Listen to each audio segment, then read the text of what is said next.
welcome to Scrollin', a podcast about the Elder Scrolls Online. I'm Ket. I'm Davius. This is episode number 35.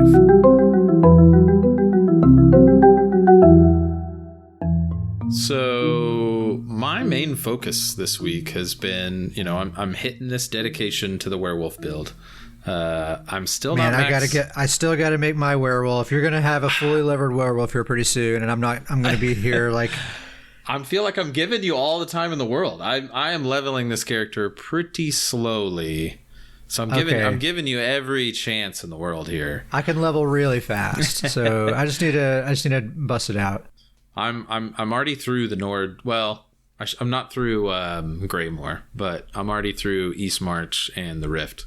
Knocked those two zones out. So, but it's actually been a lot of fun. One, because the character is a Nightblade, and I've never leveled a Nightblade, so it's fun to run into a class that I've never done before and learning the abilities and things like that. Yeah, Nightblade's fun. I think like solo and like questing and stuff, it's really fun in a class to those skills are just fun to play with. It's just a really great solo class, I feel like. Oh yeah, and like you can just. I mean, it's great to just be able to stealth straight through a delve, get the sky shard, stealth right back out. Stealth is just a whole new world. It's very different. A different game. It really is. So that's been fun, and I got up to level 30 before I even kind of dove into the werewolf stuff. So really this week I got the character to be a werewolf, and I did the werewolf quest and things like that. So this week it's really only been the last couple of days, but that's been kind of where it's been a lot of fun to actually kind of discover werewolf.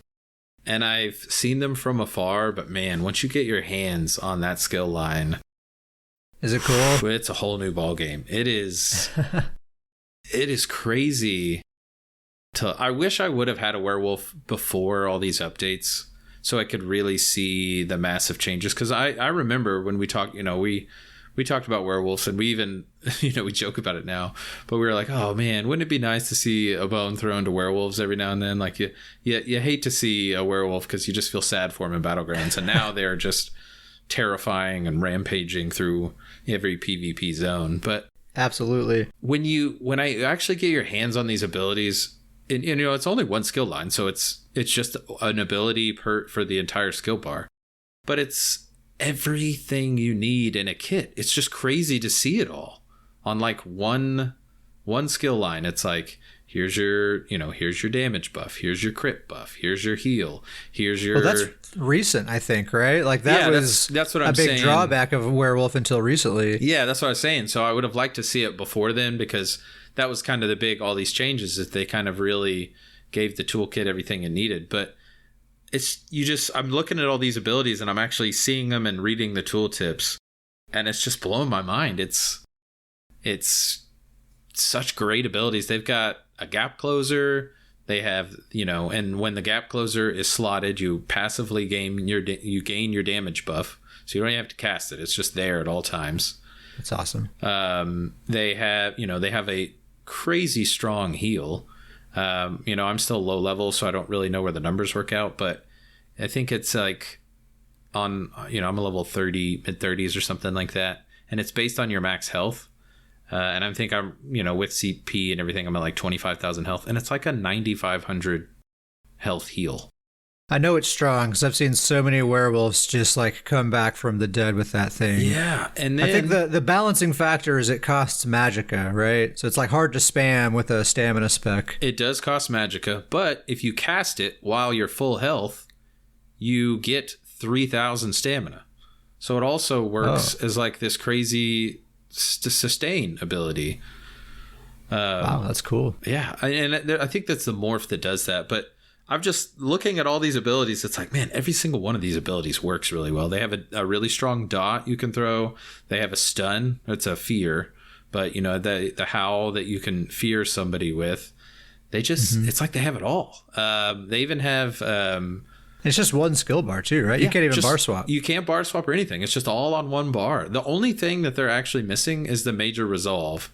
And, this is what we've talked about. And it's looking... at it now, it's 100% finalized for me. Throwing Mighty Chudan on there to take care of that. Cool.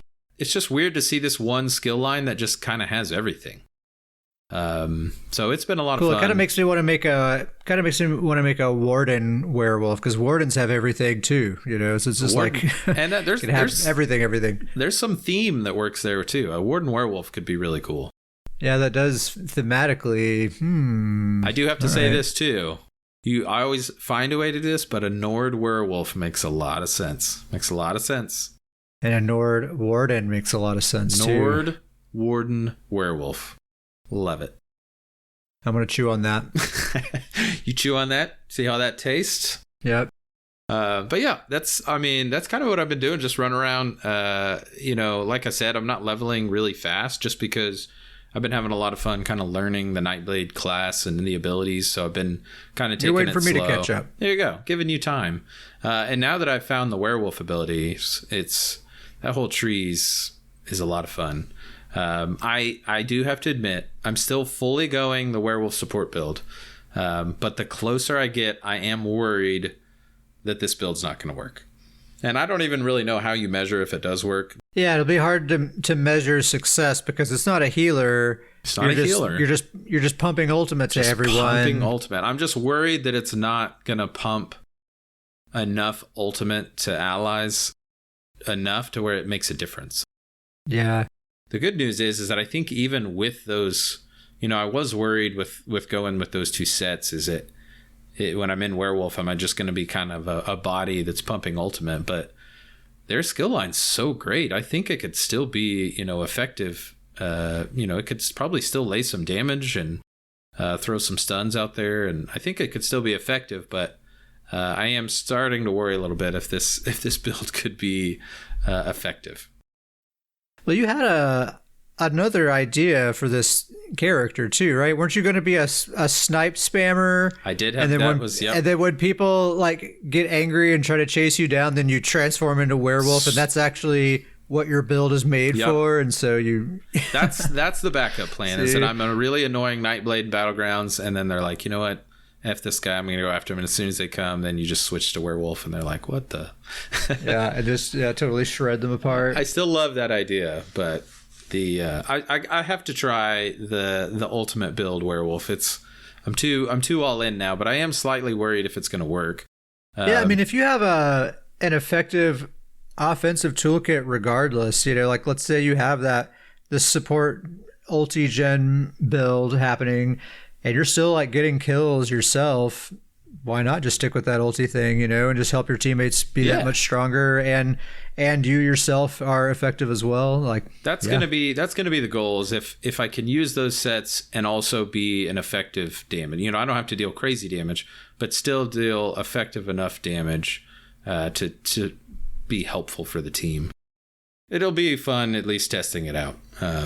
And we will have upcoming group battlegrounds to give it a test. Hopefully I have everything set up by then. So that's mainly what I've been doing, is just having fun with werewolf kind of for the first time. It's very powerful. They do a lot of damage. And then really the only other thing, I'm a big fan that they do these legendary lore item motifs. So the one that they just did was the Volendrung hammer. Mm-hmm. So they let you get this motif where you can actually throw it on a character, and then they have another one right now that I think it's called the Ebony Blade. It's kind of a thin samurai sword style blade. And isn't that the blade that Narayanath is all obsessed with in Crypt of Hearts 2? I think so. I think that's and the one. He's all telling his wife to shut up. All he needs is the blade, and that's a rough. You really get involved in that family through that dungeon. You're like, you looks like you guys are maybe in the middle of something here. Maybe we should come back another time. But I was just wanting to point that out because we're big fans of motifs, and we always talk about designs of characters. But I think that one's really cool because you don't really get to dye these weapons, but it's always awesome. Volendrung, you mean? Well, I was just going to say you don't really get to dye these weapons, but not just Volendrung, but anytime they do these special, lore legendary item motifs. And we always talk all the time, 'cause sometimes it's hard to find, a weapon or something that really stands out or something like that. And so I just think these are really cool. I'm always a fan when these pop in the store to buy them, and as an ESO Plus member, you get like an extra discount on them. So, but cool, yeah, man. That's all Davius this week. Sweet. So just werewolf party. Just werewolf party, and collecting cool motifs. I'll be joining you on the werewolf party here pretty soon. I know it's like the 15th time in a row I've said that, but I am itching to level up a new character, and I know I can just turn any of my characters into a werewolf, but, an excuse to make a brand new character, why not? Yeah. So I'll do it eventually. My week, I've been splitting up my week between a couple of characters. I've been playing quite a bit on my Magicka Warden, Aunt Lola. She's like a 50-50 healer / offensive kind of build. Just a reminder of the gear that she's wearing. It's 5 pieces Hedes Hearth, 5 pieces Curse Eater, which the 5 pieces only complete on the back bar, because she has the Master Firestaff on the front bar. And then 2 pieces Mighty Chudan, one of my favorite monster sets. Yeah, that's the build. It's a really fun build. This is one I talk about all the time. Like if I'm just not really sure who I want to play with, this is one that I could just easily grab, and it's just kind of like driving one of those big, like Grand Marquis luxury vehicles or something like that. It just cruises right along. Really smooth, easy ride. I feel like this build is like, if there's ever a time where PvP is not going well, or maybe battlegrounds aren't going well, you're just in a lot of sweaty matches or swampy matches. Yeah. Sure. Yeah. Yeah. The phrase that we coined that everyone says now. Scroll into yeah. Everyone says that now. Everybody says swampy matches, so you get some swampy ones. But I feel like this is the build that you'll be like, you know what? I'm not liking all these. I got to go grab Lola, which is going to guarantee some great matches. It's just like your happy build. You just go to it. It's going to be great. It's going to work out really well. It really is. Often that is what she is. Like even in Imperial City and stuff, if we keep getting squashed or whatever, or if we just kind of want to be ready for whatever comes our way, just go grab Lola. We'll be ready for whatever we encounter. It's pretty nice. That Master Firestaff, I've said it before, but that is that was that final little piece that she needed to just go to the next level. So that thing, whenever you hit somebody with Destructive Reach or whichever morph, it gives you an extra 600 spell damage. So it gives her considerably more firepower, and it buffs her heals as well. So it's a really, really nice addition to that build. I like it a lot. And most of her heals are heal over time, right? Yeah, she has a lot of heals over time, a lot of like healing circles. So like you have the Hedes Hearth circle, Illustrious Healing, Budding Seeds, the Healing Thicket Ultimate. So it's just like circles upon circles upon circles of just life-giving goodness. So when you cast one of those heal over times with that weapon damage, or spell damage, too many Stamina characters. With the spell damage buff, does that keep that spell damage buff through the end of that heal over time? No, when the spell damage wears off, then like from the Fire Staff, it gives me that 600 spell damage for 4 seconds, and then after that 4 seconds, when that falls off, my heals, my hots will no longer be empowered by that. So if it's like they'll be weaker. A 6 second hot, that will only tick with that spell damage buff for 4 seconds. Right, exactly. Okay. And then those last 2 ticks will be a little bit weaker. And it works nicely having Curse Eater only on the back bar, because Curse Eater, it provides a cleanse only when you directly heal someone.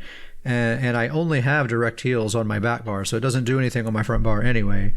So it's really not losing anything whatsoever. I just get to slide that Firestaff on there, and it's really, really nice. Yeah, that's when you get that gear set up just pieced together perfectly. That's one of those situations right there. Yeah, I love it when it just the planets align. You get that last little Tetris piece in there, and it just like the character I've been spending the most time with, it may surprise you, is my Stamina Templar, Old Betsy. I don't believe you. Which was the same last week, but what can I say? She's my main for a reason. I like that you said it was the same just last week, as opposed to the last, several months that it's been your right. Yeah, just like last week and the week before and the week before. What's special about this week is Betsy's build is finally finished. Now I know you're thinking like, how is her build not finished? You've been playing with this character forever.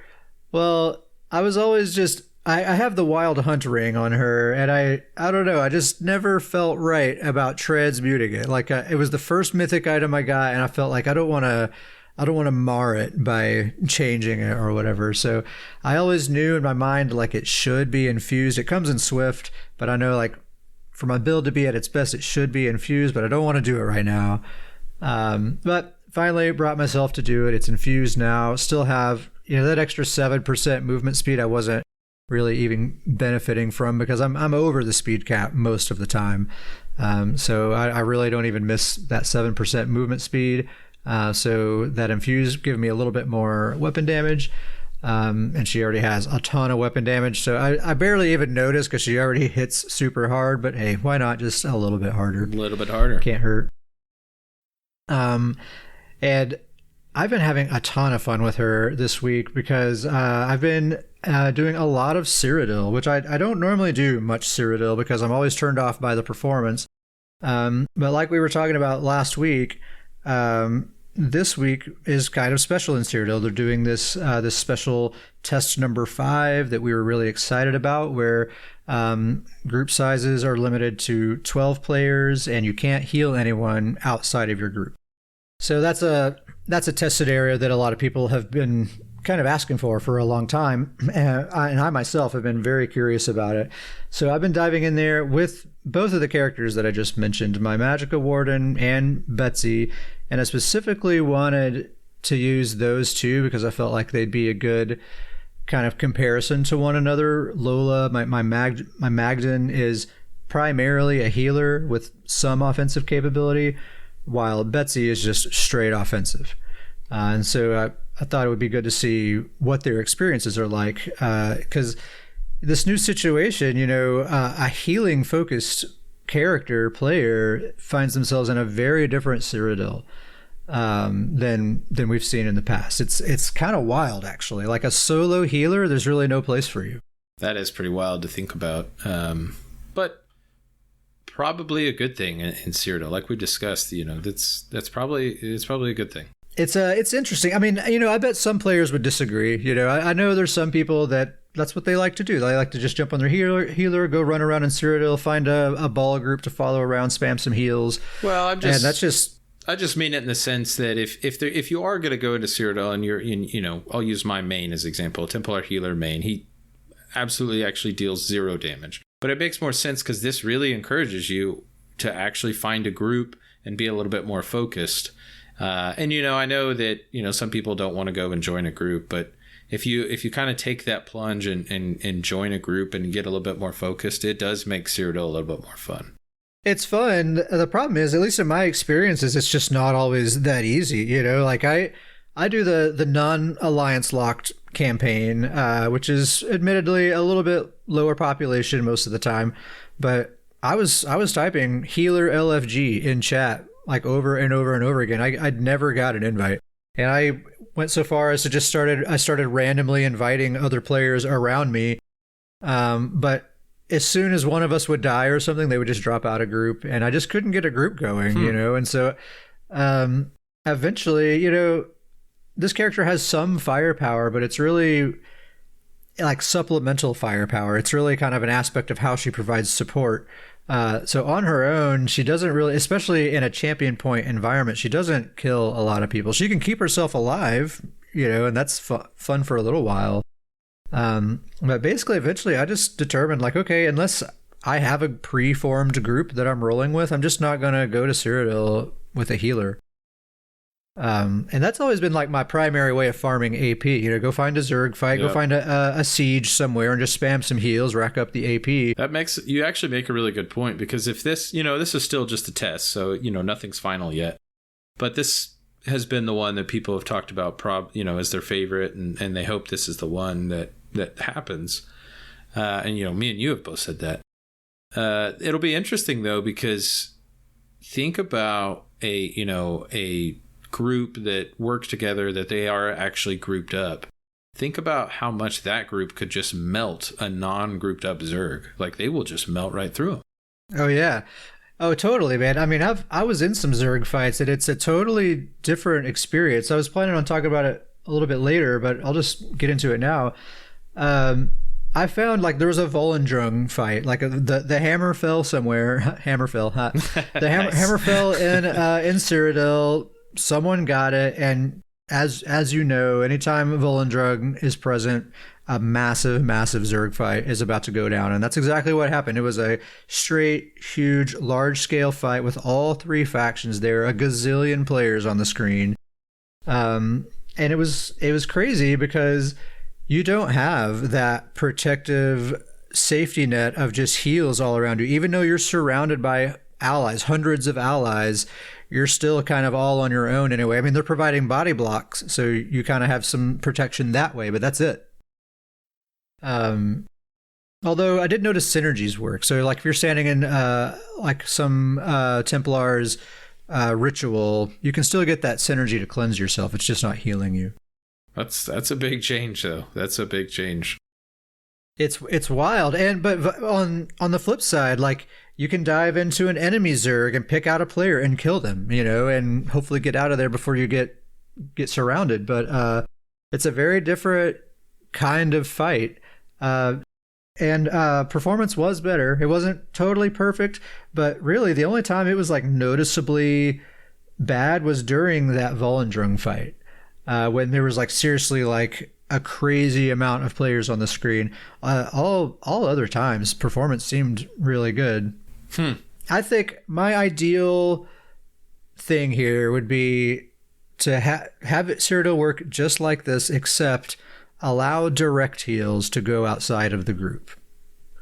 So no heals over time, any like ground effects or anything like that won't apply to anyone. But if you're a Templar, you have a breath of life, you can hit that on anyone, or something like that. I think that would be a nice little sweet spot for that. Yeah, I agree with you. There needs to be a little something because, a lot of the time when I'm running through Cyrodiil, you come up on a fight and you'll see an ally, maybe they're outnumbered, 3-1 or 2-1. And so you drop down and try to heal them up to try to help them. Well, if, in this situation, you can't. Yeah, there's nothing you can do to help that person other than you can join in the fight. But if they're already at 10% health, there's nothing you can do to try to help them heal them up. So I do think that, I don't know how the best way to do that. Maybe, like you said, maybe a breath of life or something. But I feel like there needs to be some way you can, kind of help a stranger ally that you come up on or is in a fight or something. I think if they would just allow just direct instant heals to go outside of the group, surely that wouldn't impact performance all that much. And that might be the sweet spot, especially, you think about you and me. The first few times we went into Cyrodiil, we didn't know anything. We were just like baby lambs being led to the slaughter, and thankfully there were some random healers around to help us stay alive a little long enough to kind of figure out what's going on there. There's a lot of players like that are benefiting a lot from having these random heals around, and I think having a little bit of that in the form of direct heals it'd be nice to keep that around, I think. Yeah.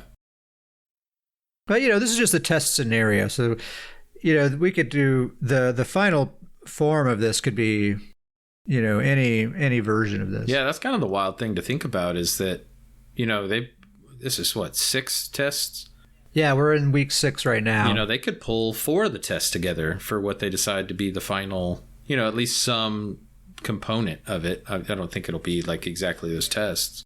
Or even if they don't combine any of them, even if they just do one of them, but the test was just for gathering the data, but the actual implementation might be a lot different. Yeah, and or a lot more nuanced. Yeah, I have to think that it's going to be whatever they go with. It's going to be much less than what they've been doing in the test. A much more minor change, because some of these tests are pretty dramatic, pretty extreme. I think this week, or the week number 5, has been elucidating. I think hopefully they're gathering some really good data. I think I've observed some really interesting things, and I'm sure they have as well. This week is week 6. This is the final Cyrodiil test. The tests are over after this. And it's basically the same as week 5, the one we were just talking about. But in addition to that, if you have 6 or more group members, then your AoEs have individual cooldowns and a ramping cost if you cast them back to back, on top of not being able to heal outside of your group. This one's interesting to me because this to me is the one that promotes like little battleground groups to run through Cyrodiil, like little 4-man.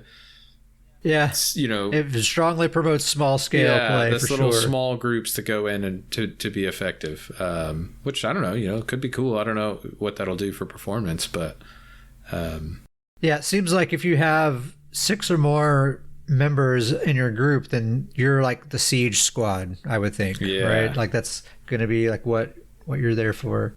Yeah, because if you run, I would think that if you're a group of 10. And then you run into a group of 5 that doesn't have these. I think that group of 5 is going to take you out. Yeah, they're going to wipe you out. Absolutely.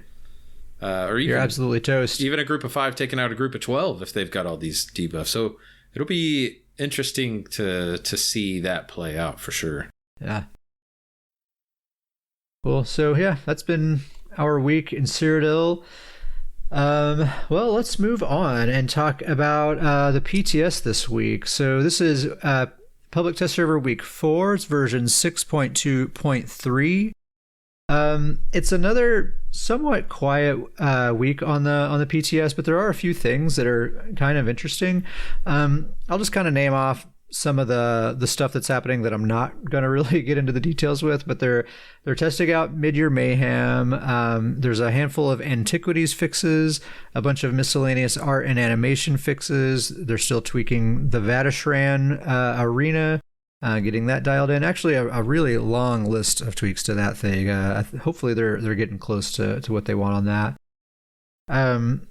Really surprising to me, there were a ton of fixes related to questing and zones. Did you notice that, Davies? Yeah, I was waiting for you to get through these, but this was like the PTS of fixes this week. It was like, well, there's not really a whole lot of changes, but as you're going through the patch notes, it's like, man, there is so many little subtle fixes and corrections and tweaks. It's like they are really doing some serious cleanup, and it was interesting to me. I don't know like how much you read through them, but they were so minor. It was like fixing this NPC's like mouth movement for when they speak to make it more in line. Yeah. It was like, holy cow, like that is very specific and detailed. Yeah. A ton of fixes. I specifically related to questing. I was just surprised at just the number of quest related fixes there were. So they are kind of adjusting this new Ethereal Ascension Crafted set. So this is the one where you get like a ton of resistance, but it reduces or it increases the cost of your block, sprint, dodge, and break free by 25%. Well, they reduced that down to 20%. So now you have a 20% penalty for all those things in exchange for like 10k resistance or something crazy like that, right? Yeah, I think they're going in the right direction, and maybe I'm just looking at this from a PvP standpoint, but there's such a massive cost increase to so many in PvP, blocking, sprint, dodge, break free, and just your overall stamina. You need to have those. I don't know. I just don't know if maxing out, your armor, hitting the armor cap is enough to make up for that massive cost increase. I like that the cost increase is going down, but I don't know, maybe it's more of a PvE theme set. I don't do enough PvE to know if this would be something that like a tank would be really interested in or something, or maybe it frees up if they can hit the armor cap really easy as a tank, maybe it frees up a lot of other stuff they can do. What if you wore this and the snow treaders? So you can't be snared or immobilized. So that takes care of part of it. Yeah, that's true. And just if you have that much resistance, maybe you don't need to block that much. So you just adopt a play style. You might have something there because you can't sprint. No blocking is necessary. You can't sprint with those, right? Isn't that? Yeah, you can't sprint anyway, so that's not even an issue. You don't have to worry about break free. Maybe you're onto something there. Well, you still would get stunned, so you would have to break free, but that's it pretty much. Just your stamina would be saved for that. And ideally, you wouldn't have to block as much because you'd be tanky. I mean, that sounds good. I just in the current, and I'm thinking Battlegrounds, you know, and I'm thinking Snow Treaders has got to be mandatory with that set, right? Yeah. Like, got to be.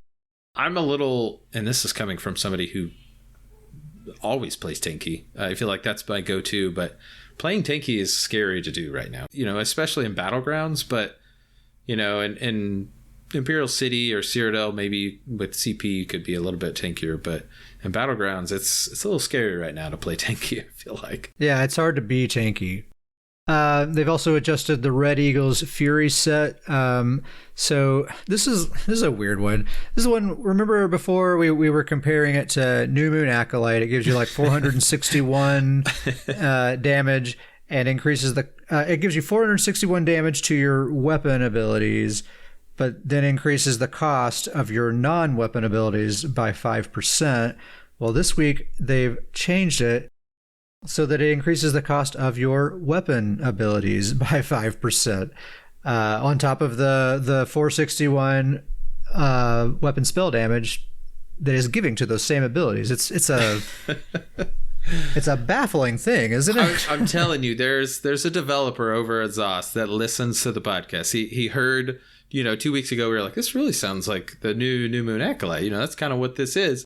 And that developer was like, wait a minute, it is the New Moon Acolyte. And so now they actually said in the notes, like, this is very similar to New Moon Acolyte. Yeah, except now I think New Moon Acolyte is clearly better because the New Moon Acolyte is giving you basically a similar penalty, but it's giving you the actual weapon and spell damage stat to your character, which is way more beneficial than giving it to these specific abilities. All jokes aside, I don't like this change. I really liked the idea of this set, that it was like, all right, if you use this, you're all in on your weapon abilities. You know, I have a character, my Stam Necro's that way. You're all in on your weapon abilities, and so it almost encouraged you to really go all in on the weapon abilities. Stay away from class abilities and other skill lines. And so I'm really bummed to see that change. It was really cool that it was like, all right, if you're going to do this, you're going to go all in. Now, the set almost doesn't make sense to me, because it's you get a buff on your weapon abilities, but they're going to cost more. I don't know. I'm not, like you said, it's kind of a not as good New Moon Acolyte now. So this was a set that I was actually kind of excited to tinker with, and it kind of knocked the wind out of my sails a little bit with this change. Yeah, I feel like anyone considering this set is probably going to go for New Moon Acolyte instead. That's just, well, actually, they're probably going to go for Briarheart if they're a stamina build. Or even, I mean, you know, obviously this just says weapon, just flat weapons, but most, you know, they just made a buff to most of those weapon sets that give you 600 damage for a specific weapon. So why wouldn't you just go, if you already know what weapon you're using, why wouldn't you just go with one of those over this? Because that's a really great point. Like, if you're using like a two-hander, then you'd probably be better off with, what is it, Sword Singer or Sword Dancer? One of those two? I think it's Sword Dancer. And it's one I can't think now. Now I'm getting them mixed up. Yeah, in that case, you're getting 600 weapon damage to those abilities. No cost increase. And no cost increase, yeah. So it doesn't make sense. I was really excited to pair it up with one of those sets to really just have this really heavy hitting, but only weapon. I don't really see the point to it anymore. I guess the thing with this is it could apply to two different weapons, right? You could have one on your front bar and then a different weapon on your back bar, and they'd both get it. That's the difference. But still, like, you're probably only going to care about it on your front bar, right? That's the way I would think, because not many times on your back bar, unless if you're a Magicka character and you're doing like a Destro staff and then a Restoration staff. So yeah, that's the build I was thinking would be great for this set, but not now with this 5% cost increase to those abilities. Yeah, I don't like that. It. Really, this set was way more interesting the other way. Yeah, I'm with you there. My wind's kind of knocked out of the sails on this one. I'm not near as interested in it. Put it back. Change Put it back. back. We still have time. Made a few changes to some dropped sets. So, all right, they finally did it. It happened. They nerfed Sheer Venom, which means they nerfed Bobby. Bobby's my baby boy. Old Bobby Bobango. So that's really actually not a big nerf, and it's still a super duper powerful set. Probably more reasonably balanced now. Yeah. They reduced the damage to 6,576 instead of 8,766, still over 6 seconds. So like 2,000 less. It still has that insane 100% ramping cost based on your enemy's missing health. So it's still ridiculously powerful. I'm definitely going to keep using it on my Stamina Necromancer bow build for sure. I think anyone who's been using it, probably still keep using it. It's still going to be super strong. It's been like hilariously OP this patch, and now it's just going to be very, very strong. Yeah. Yeah. Everybody's using this set right now. I mean, everybody's using it. And so it's nice to kind of knock it off its ledge and try to spread it out a little bit where not everybody I like this change. It's still very good. Like you said, a lot of people will still use it. But it probably will at least knock some of the users off to go find something else to where not everybody in PvP is using this set. Yeah, totally. They've made some more adjustments to the Ring of the Pale Order, and I actually think this is really, really nice. So now Ring of the Pale Order heals for 18% of your damage done instead of 15%. Really nice. But they decreased the healing cap to 2,750 instead of 3,750. So they shaved 1,000 off of that. What's really nice, I think this is actually a pretty massive buff for any PvP builds that this ring finds itself on, and a little bit of a PvE nerf, although still super duper duper strong in PvE. The cap of 2,750 in PvP, you're still never going to hit that cap unless you're just, fighting someone who isn't wearing any armor at all. But that's a high enough number where you're not likely to hit that cap at all.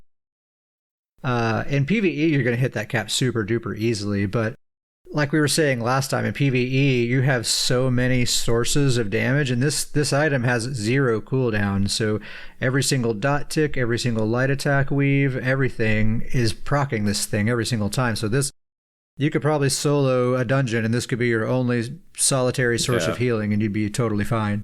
It seems like they're really playing with the math, but they're really trying to make it where this isn't the source, this isn't the new way to heal in PvE, but it's still, but it will, be really good for somebody that's going into solo PvP. I feel like that's what they're, and they've kind of as much as said that, but they're really, it seems like they're really trying to avoid this being the new PvE healing meta, but they want it used in PvP. The message is clear. Hey, it's for PvP. Yeah. Okay. PvE people, stay away from it. It's for PvP. Although it's still going to be insanely effective for PvE as well. Yeah, very much. Probably, I doubt some PvE expert can write in scrolledpodcast@gmail.com if you want. I'm sure like the top tier, highly organized raid groups probably not going to be using this. Probably still going to need healers. I'm sure the math works out in such a way where, it's got to be that way. That's the tough thing about PvE, right? It's got to be, is that think about the scale of, Fungal Grotto compared to, the most recent trial or some of those more recent, the DLC dungeons. Thank you. But Fungal Grotto to that, trying to make something work for all that. So I think that for anybody that's running, original dungeons, you're doing your veteran dungeon runs for keys or something like that, I could very much see this item being the new quick way to run through those dungeons. But I think at least this seems like what their strategy is in the hard DLC dungeons or the trials. They don't want this to take over. But I just don't think there's anything they can do with the veteran dungeons. If you get a good group, the way you can run through those is that I think this is going to be kind of the new way to run through those quickly, because that's kind of what the original dungeons on veteran, and you're running through those, it's kind of all about speed nowadays. So I just think that this is probably going to take those over. Yeah, we're just anyone who likes to challenge themselves, doing soloing things, soloing world bosses or soloing dungeons or even arenas. Like this new arena is probably going to straight carry people. Yeah. This thing's going to straight carry people through that. It's going to be great for arenas. If you've never beat Veteran Maelstrom Arena, this will probably carry you through that, I imagine.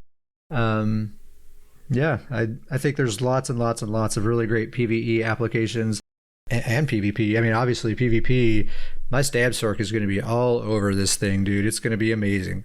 He's so speedy and zippy, like healers can't heal him anyway, so I think he's going to majorly benefit from this. Wouldn't it be cool if it was like a belt or something, though? Yeah, man. We said this before. It's like we got, like, my characters are just like, they got so many rings. We're running out of fingers here, dude. Like, yeah, a belt, a pair of pants, some trousers. Give me some trousers that really heal me when I deal that damage. Yeah. All right. And they've adjusted some of these arena weapons as well. The Executioner's Blade, this is the new arena dual wield. So they're increasing the damage done by up to 250% to targets under 100% health, right? So it's more of this ramping increased damage based on how much health they're missing. Mm-hmm. And they say that's about 2.5% damage per 1% missing health. Rather than a straight 200% additional damage against targets under 25% health. So it used to be just a straight execute, right? It would just do bonus damage to people under 25% health, and there's no ramping cost. It's just 200% as soon as they hit 25% health.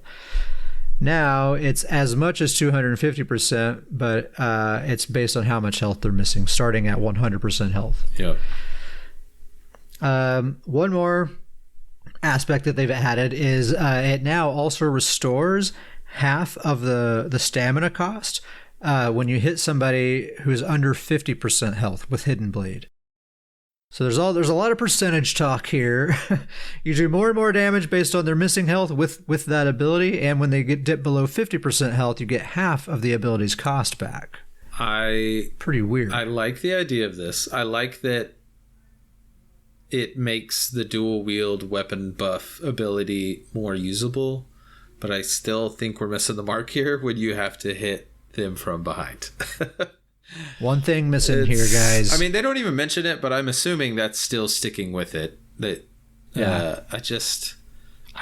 this only, and it's not even from a flank, right? The sides don't count. It's got to be behind, which in PvE maybe is easier to do. I'm sure it is on a boss if you've got a tank keeping up, So maybe that's where it gets bigger. I don't see any PvE builds dedicating 2 slots to this. Yeah, like that's true. It's probably other PvE builds going to be just to buff that one ability. I just don't see that happening. This is strictly a PvP thing, and I think if it was from a target's flank, we might be onto something here. But the fact that it's straight, you have to be behind them. Yeah, it still turns me off big time. I love that they're buffing it. I want the dual wield weapon damage ability to be usable. The weapon buff ability. I want it to be usable. Hidden Blade. I want it to be where, if you have dual wield, you don't have to depend on, some other way to get that damage buff. So it's nice. It's just, it's almost all lost because how often are you going to hit somebody from behind in PvP? Yeah, it almost doesn't matter what else they do here. It's like, oh, it gives me 10 billion damage. Don't care. Don't care. It's just, we're so close. So close. Yeah. Frenzied Momentum. This is the new Arena 2-hander. It can no longer generate stacks while outside of combat, but it does retain the stacks from previous encounters. So if you've played a Nightblade and you've used Grim Focus, their burst attack, it kind of works that same way. Still great. That one's fantastic. Great. That was, like I said, my prediction. It's gonna go to the top of the list. Yeah, I don't think that really affects like people's excitement about that at all. Point blank snipe. This is a weird one. They've adjusted this a little bit. Buckle up. So this was it. The original iteration. It gives snipe an additional 33% damage when you're 7 meters or closer to your target. Now instead of that, its bonus damage scales between 5% and 33% based on your distance, and the closer you are, the more damage it does. But to get the full 33%, you have to be 3 meters away from your target. You have to be right up in their grill to get that full buff. And then it goes down to 5% when you're at 18.5 meters or more away from the target. The reason they did this is to make it more in alignment. There's a bow passive that gives you bonus damage based on how far away you are from your target, right? The further away you are, the more damage you deal. And so this item is like diametrically opposed to what the bow wants you to do. So they wanted you to be able to at least be getting something. You're at least still getting 5% bonus damage when you're far away. Still a weird one. I don't know, man. I'm curious to see what people do with this thing. 33% damage to snipe. That is enticing, and I really hope I do see some clever gankers pull it off. I feel like it's going to be hard though for 3 meters. Unless someone's just freaking standing there doing like AFK. I feel like that's the only way you're going to pull that off. The only way I could see it working is if somehow you put in, the combo's got to be you gap close to somebody and then hit this, right? Like gap close, stun, and then hit this probably is what you do. That's got to be the way to do it, which would be cool. If somebody could make that work, that would be really, really cool to see in action. But it's going to take some strategy to make it work. And then the new Destro staff, Wrath of Elements. So they increased the damage done to 23,710. Up from 21,400, and it still has a 10-second duration. So 23,000 instead of 21,000 over 10 seconds. And then each time the tether damages an enemy, it increases its damage by 1% up to 20 times. So it can do up to 20% more damage, and they buffed the base amount of damage too. So that's a lot of damage. Yeah, this is going to be. If you see a tether on you, you need to break it. This thing's going to be really popular. Yeah. This thing's going to be really popular, and I'm calling it now. I think we're going to see Dragon Knights with this and Zaan's monster set. Yeah. I think that's going to be a pretty potent combo. Yeah. What if there's like a new build that's going to happen where it's just all tethers and beams on your enemy? You just have to stay close to him, and all these abilities just hit him for crazy amounts. Yeah. It's called a necromancer, I think. Zoss had that idea a little while back. As far as combat changes, really hardly anything, although one peculiar thing. They've been kind of toying around with the frost staff, and one more little tweak in that regard they've made is with Wall of Elements, specifically Wall of Frost, only the frost variant. Has had its cost increased to 4,050 instead of 3,780. So like 300, costs like 300 more magicka. But they removed the 25% damage penalty that they gave this originally. So I don't know if you missed it on a couple of weeks ago on PTS. They basically reduced the amount of damage that Frost Wall does. Now they've given that damage back, but they've increased the cost, which is perplexing. I'm not sure why that was necessary. Yeah, we were talking about this a little bit, but maybe they just, I don't know, maybe they just decided with everything this thing's got going on that its passives and debuffs are just a little bit better than the other abilities or something. But yeah, maybe with Frost Wall, it's doing a lot, right? Because it can apply the minor brittle, which I guess not just Frost Wall, but it has the highest likelihood to apply minor brittle. If that's the case, that's very odd because with all of the Destro staff stuff, it seems like they want each one to be dedicated to something but balanced. So I don't know, maybe they just said, all right, this one does a little bit more, so it's going to cost a little more. I mean, I guess that's where they see the balance, but it gives that new shield with the reflect. Yep. I guess so, but I wish they hadn't. I would like to just see it cost the same and do the same amount of damage as the other, walls of elements. Yeah, I don't know. I mean, there's a lot of players who really want to play a Frost Mage, but you kind of can't. There's not really a way to make a good Frost Mage that actually competes. Yeah, I agree with you there. It's one of the of the three, it's the hardest one. You can't go all in on that one. I feel like on Flame or Lightning, you can kind of go all in and go with that theme, but you can't really do that with Frost and be effective. Yeah, totally. And then I thought we would check back in on these major, minor buff and debuff changes. I mean, I'm not going to go back through the list. Nothing has changed with any of that. I'm just kind of touching base on it, and just getting a sense again of how people are feeling about it. They still got it right on the first go. Nailed it. It still amazes me that no further adjustments have been made to any of that. Even if it's like 1%, it is crazy. I don't think it's going to change at this point with this many PTS. I think that's what it's going to go live with. I could see maybe like one, like maybe we did the math wrong on this one, maybe, but yeah, it seems like they're pretty confident about it. One thing I've seen people kind of lamenting is that the monster set Slimecraw is probably going to be going into the bank or the decon pile because minor berserk, 5% extra damage probably isn't going to be worth dedicating an entire monster set to. So Slimecraw has always been kind of this bread and butter, like you don't know what monster set to use, throw in Slimecraw, it'll be fine. If you don't already have minor berserk, can't go wrong with Slimecraw.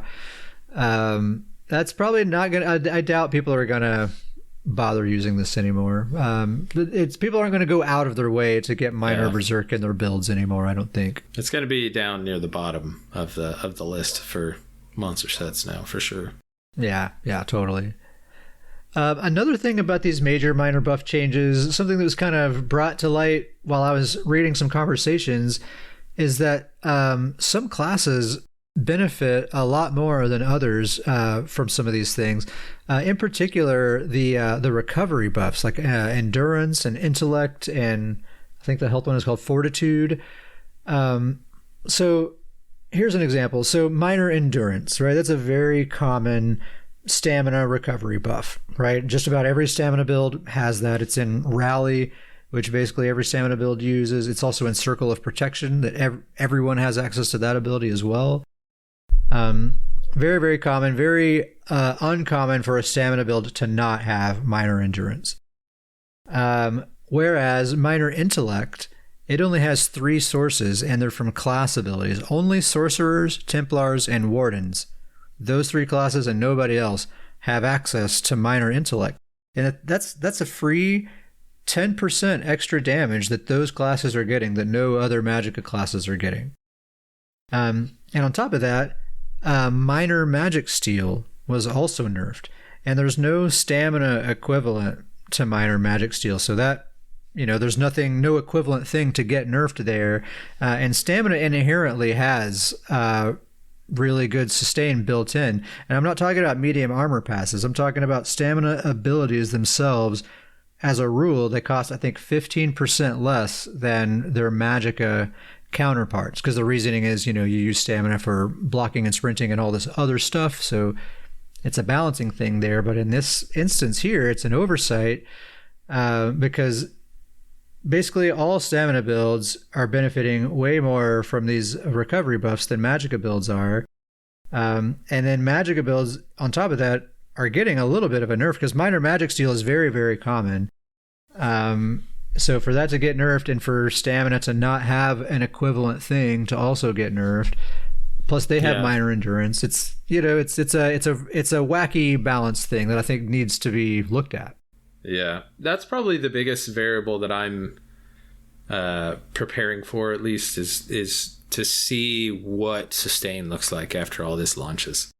I imagine it's just going to be crazy, like we've talked, but I have some ideas for changes I'm going to do to adjust to it, but I feel like I really just want to wait and just kind of see what sustain is actually going to look like, because It's going to be off the charts, dude. I can already tell you, I've been fiddling around with some builds on PTS and stuff. For me, anyway, for any stamina build wearing medium armor, like 5 pieces medium armor, I basically don't need to invest in stamina hardly at all. I can just dump it all into damage and I'm going to be fine. That's crazy. Yeah. That's kind of my ideas that I have so far. So usually I use jewelry. It's kind of where I go my go-to for sustain after I have a build, if everything else comes out right. But it'll just kind of be sustain glyphs straight to damage glyphs. Just kind of straight across the board, just make that switch. But there's also certain builds I have that I'm kind of worried about this. So, I love my StamSork build. That's a very yin-yang build, but it's got a lot of sustain, with the torque and... the Greymore set that is based on sustain. Is that, I don't know if that, is that build still going to be necessary? Because it's got a lot of sustain focus. I don't know. That's kind of that's kind of my worry with all this sustain stuff is it going to make, there's a lot of sets out there that are very sustain focused. Are these sets going to kind of just disappear a little bit because you don't really need them? That's an interesting point, because you and I both have made some builds where we kind of come up with clever ways of sustaining, and now it's like, well, that's not even necessary because sustaining's so incredibly easy. So yeah, that's an interesting thing to keep in mind. In other news, you can get ESO Plus for free. There's a free trial. If you have a friend or someone who is interested in checking it out, or if you yourself have never subscribed to ESO Plus before and you want to see what it's all about, you can do that right now until October 19th and see what's going on there. What's really cool, pro tip, even if you have zero intentions of subscribing after the trial ends, what you can do is get in on that free ESO Plus trial, fill up your craft bag with as much stuff as you can cram in there, and then when the trial ends, that stuff stays in there and you can still pull it out. You just can't put stuff back in. So, you can kind of take advantage that way. That craft bag, that thing's addictive. You got to be careful, because that's what'll get you on the ESO Plus right there. That's the thing. I mean, that's the thing that gets people in there. Totally. And, double transmutes. I think you get, don't you get double bank space too, I think? I forgot about the massive transmute change. Double the amount of items you can put in your house. There's a lot of stuff. Yeah. 10% XP boost. So yeah, free ESO Plus now until October 19th. Emails. Davius, I have a surprise for you. Uh-oh. We got an email this week. All right. How exciting, right? New streak. We're starting a new streak. It's happening. Yep. They're going to start flooding in any day now. Any day. So this is from Hoffmeister, PCEU. He says, "Hey guys, absolutely loving the podcast and have to say I look forward to it every week." Thank you very much, Hoffmeister. Yeah, thanks. He says he recently started using a version of my Bowcrow build, and he says, "I've always wanted to get into PvP, but always ended up getting destroyed. I know what that's like. Since I've had this build, I've definitely win the majority of games, and it's added a whole new level of enjoyment for me." Wow, glad to hear it, dude. Fantastic. Yeah, that's awesome. Yeah. One question I did have, however, is how you managed to get 23.3k health on your health bar.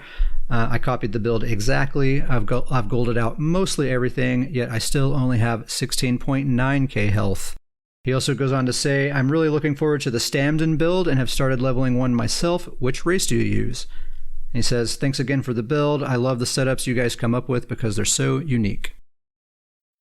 Thanks for writing, man. That's a great email. That's awesome.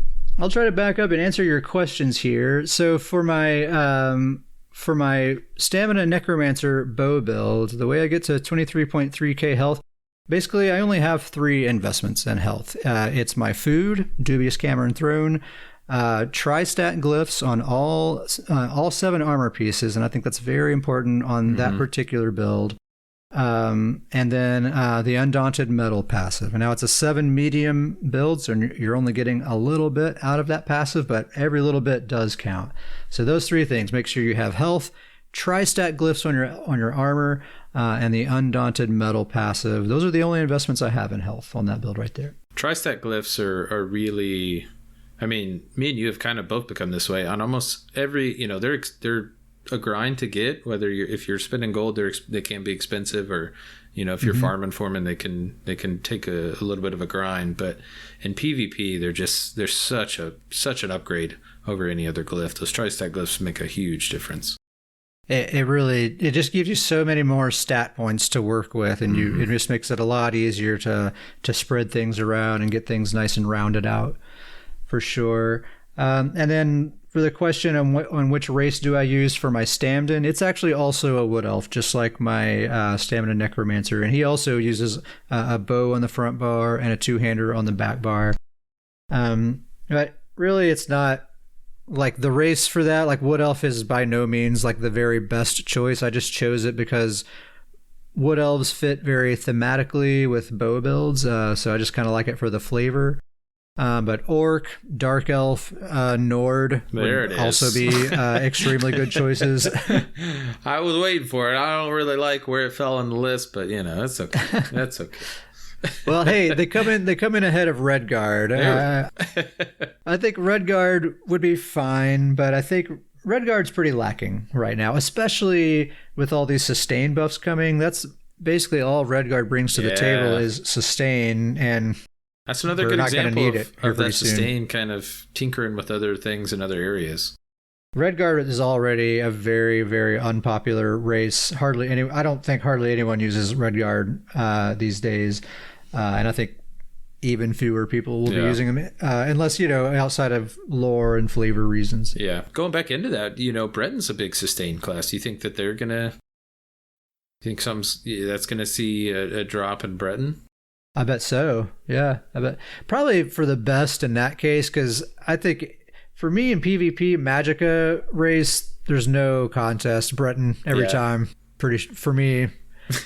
So it's kind of you to say for me, because you I might be the only Nord Magicka user out there, but which explains why you don't like playing Magicka all that much, I think. Hey, I have 2 Magicka characters now. I've got a Magicka Necro and then my main Magicka Templar. All right. So yeah, there you go. Questions answered. You're welcome. If you'd like to send us an email, you can email us at scrollinpodcast@gmail.com. That's scrollin with an IN, no G, scrollinpodcast@gmail.com. We have a guild called Stoon's Goons. We're on PCNA. If you'd like to be a part of that, you can hit us up in game. I'm at Ket Sparrowhawk. Davius is at Starjumper. Just let us know you want to be in the Stoon's Goons. It's a social guild with a bit of a PvP focus. But like I say every time, we do pretty much everything that you can do in this game. And most of the time, we're just kind of chilling out in Discord, sending memes back and forth, telling jokes, and a lot of build talk, a lot of theory craft talk, just hashing out builds and bouncing ideas off of each other and having a good time. Yeah, I would say if you like talking ESO, you have fun with ESO, you're going to have fun with Stoon's Goons. That's really all we're about. It's real chill, relax. Let's talk some ESO, play some ESO. Hit us up. For sure. I think that's going to wrap up episode number 35. Thank you so much for listening, and we'll see you next time.